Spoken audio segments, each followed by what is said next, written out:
ఈ రోజే డౌన్లోడ్ చేయండి. మీ ఫేవరెట్ షోస్ చూడండి. క్లాస్కి వెళ్ళమంటావేంటి? నీతో పనుంది. నిషా, వెళ్తావా లేదా?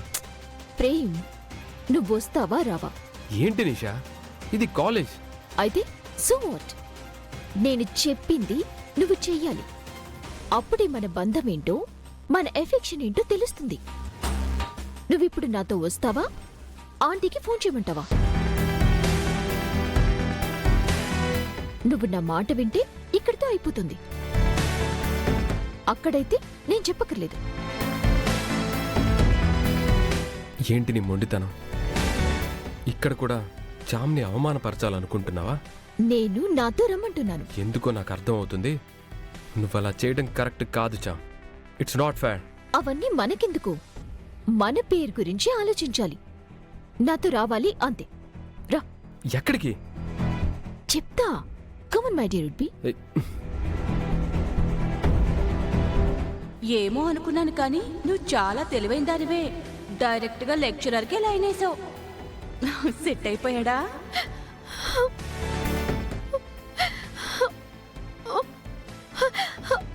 చూడు, ఇందాకటి నుంచి అలా మాట్లాడకండమ్మా, ఇదేం బాలేదమ్మా, ప్లీజ్ అమ్మా అని ఏం తెలియనట్టు మొసలి కన్నీళ్లు కారుస్తున్నావు కదా. చూపించి చెప్తున్నా. ఈయన ప్రేమ్ కుమార్, నా కాబోయే భర్త. ఇంకొక్కసారి మళ్ళీ నా హస్బెండ్ మీద కన్ను వేసినా, ఆయన గురించి మనసులో ఆలోచించినా, నీ మైండ్లో తనని గుర్తు చేసుకున్నా, నాకీ మాత్రం చిన్న డౌట్ వచ్చినా నిన్ను చంపేస్తాను. గుర్తుపెట్టుకో. ఇంకా మీరు వినరని నాకు అర్థమవుతుందమ్మా. నేను చెప్పేది కూడా జాగ్రత్తగా విని గుర్తు పెట్టుకోండమ్మా. ఈ బాబు గారికి నాకు మధ్య ఎలాంటి సంబంధము లేదు. నిజమ్మా, నేను ఆ ఇంట్లో పని మనిషిని. బాబుగారు ఆ ఇంటి వారసుడు. అంతకు మించి ఆ పోస్టర్లు అంటించిన వాళ్ళు చల్లగా ఉండాలని కోరుకుంటూ చెప్తున్నాను. నాకు బాబుగారికి మధ్య ఏమీ లేదమ్మా. మీరు అనవసరంగా ఏదేదో ఊహించుకుని మళ్ళీ మళ్ళీ నా జోలికి రావద్దు. ఒక హద్దు వరకే నేను భరిస్తాను. హద్దు దాటింది అంటే దాటిందంటే ఏం చేస్తావేంటి? ఆఫ్టర్ ఆల్ నా తింటి సర్వెంట్వి. నువ్వు నాకు వార్నింగ్ ఇస్తున్నావా? ఎవరిననుకుంటున్నావు? ఏం చేస్తానో నాకే తెలీదు. ఏం జరుగుతుంది ఇక్కడ? నిషా, నువ్వు మళ్ళీ తనతో గొడవ పెట్టుకున్నావా? అది రెచ్చిపోతుంటే ఊరుకుంటానా నేను? ముందు నేనేమీ అనలేదు యష్ బాబు. నాకు తెలుసుగా మయూరి, గిల్లేది ఇదేగా. ఏంటి సార్, మీరు దగ్గరుండి కూడా చూస్తూ ఉన్నారు? గడ్డి పెట్టి పంపించకుండా? ఏం మాట్లాడుతున్నావు? ఈ పని మనిషికి నీ సపోర్ట్ ఏంటి? మర్యాదగా మాట్లాడు నిషా. తనిక్కడ పని మనిషి కాదు. నీలా నాలా తను ఇక్కడ లా స్టూడెంట్.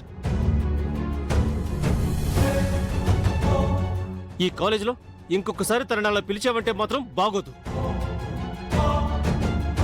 చామంతి అని పేరు పెట్టి మాత్రమే పిలవాలి. Mind it. అయినా నువ్వేంటి మయూరి, అలా పిలిపించుకోవడం నీకేమైనా సరదానా? నీకు నేనున్నాను. ఇంకొకసారి నిషానే కాదు, ఎవరలా పిలిచినా సరే 32 పళ్ళు రాలగొట్టి వాళ్ళ చేతిలో పెట్టు. లేదంటే నేనెవరు అలా పిలుస్తున్నారో నాకొచ్చి చెప్పు. నేనే వాళ్ళ పళ్ళు రాలగొట్టి నీ చేతిలో పెడతాను. ఓకేనా? Thank you so much Yash Babu గారు. ఈ కాలేజ్కి వచ్చిన దగ్గర నుంచి నా బాధ అర్థం చేసుకుని నాకు సపోర్ట్ చేసే మొదటి మనిషి మీరే. మీరే. Don't worry Mayuri.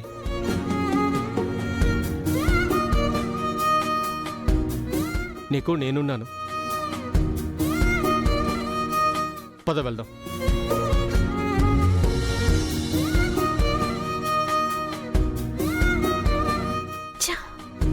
Principal sir దగ్గరికి వెళ్ళాలి.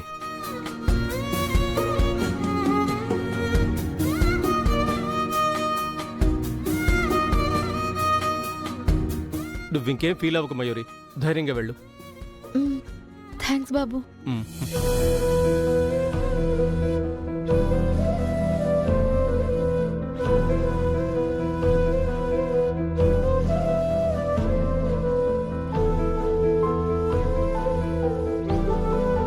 ఈ జీవితం అంతా మాటలు అనిపించుకోవడమేనా, అవమానాలు పడటమేనా? అన్నీ మర్చిపోయి అంత ధైర్యంగా ఉంటున్నా నన్ను బాధ పెడుతూనే ఉన్నారు, నా మనసుని గాయపరుస్తూనే ఉన్నారు. రాసిన ఎగ్జామ్ అయినా నన్ను నిరాశపరచకుండా ఉంటే బావుండు. డియర్ స్టూడెంట్స్, మీ ఫస్ట్ సెమిస్టర్ ఎగ్జామ్ రిజల్ట్స్ ఇంకా సేపట్లో నోటీస్ బోర్డులో పెట్టబోతున్నారు. దానికన్నా ముందే టాప్ 5 లిస్ట్లో ఎవరున్నారనేది ఇప్పుడు నేను అనౌన్స్ చేయబోతున్నాను. Be ready.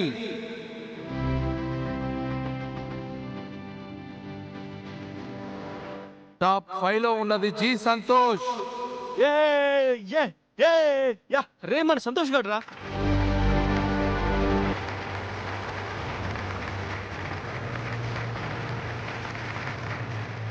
టాప్ 4లో నిలిచింది ఆర్ భరత్. ఇక టాప్ 3కి వస్తే యశ్వంత్.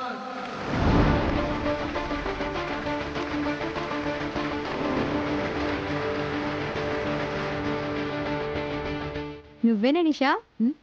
ఏయ్, నేను టాప్ 3 అంటే టాపర్ని నేనే. ఇప్పుడు టాప్ 2 పొజిషన్లో ఎవరున్నారో చెప్తాను. నిషా,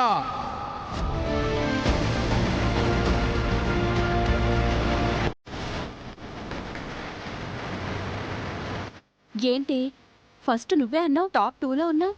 ఫస్ట్ సెమిస్టర్ టాప్ 1 ఎవరన్నది తెలుసుకోవాలన్న ఉత్కంఠ మీ అందరిలో ఉంది కదా?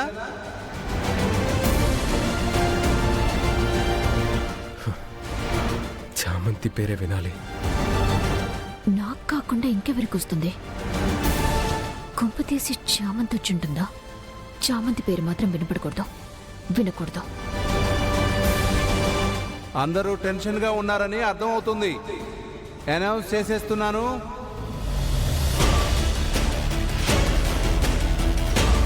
దేవుడా, చామంతి ఫస్ట్ వస్తే బాగుండు. అయితే నువ్వు టాప్ 2వా? మరి 1 ఎవరు? టాప్ 1గా మార్కులు తెచ్చుకుంది ఎవరో కాదు, ఫ్రెషర్స్ డే రోజు రోమియో జూలియట్ నాటకంలో అదరగొట్టి మన హృదయాల్ని గెలుచుకున్న జూలియట్.